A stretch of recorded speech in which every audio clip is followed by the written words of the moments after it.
A blazing sun broils cornfields in Oakville, Illinois, just par for the course this summer in America's so-called Corn Belt. A long stretch of searing temperatures and no rain has left farmers with stunted or dead crops. And this is the best ear I've got out here right now, and that's about half the normal size. The plants that are next to it produce nothing. What I'm seeing here is a total crop failure. There is no grain out here to harvest for grain. And the hot, dry conditions just don't seem to relent. Government officials say 2/3 of the U.S. is experiencing moderate drought or worse. It's the most widespread drought since the 1950s. It's kind of like being sucker punched in the stomach, you know, and you think, okay, it's bad this week, but next week it can't be this way. Well, it is. Hasshider is fortunate. Most of his farm is irrigated and it's doing fine.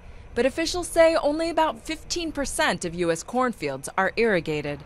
The National Corn Growers Association says its 300,000 producers had hoped just a few months ago that 2012 would bring a bumper crop, until the rain stopped. And this is affecting a wide swath. It is greater than 75% of the corn belt is being impacted by this drought.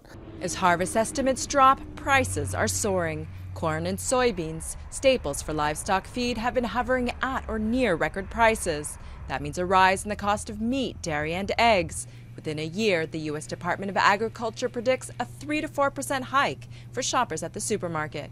And experts say the effect will ripple out to other countries. I mean, we're not talking about just simply the fact that, you know, things are going to be tight here in the United States.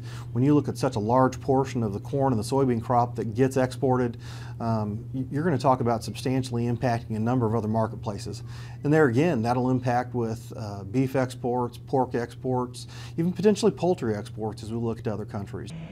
Out in the fields, many farmers are trying to salvage what they can, chopping the stunted plants into feed for livestock. Even if the rain resumes, the effects of this drought will likely last into the coming years.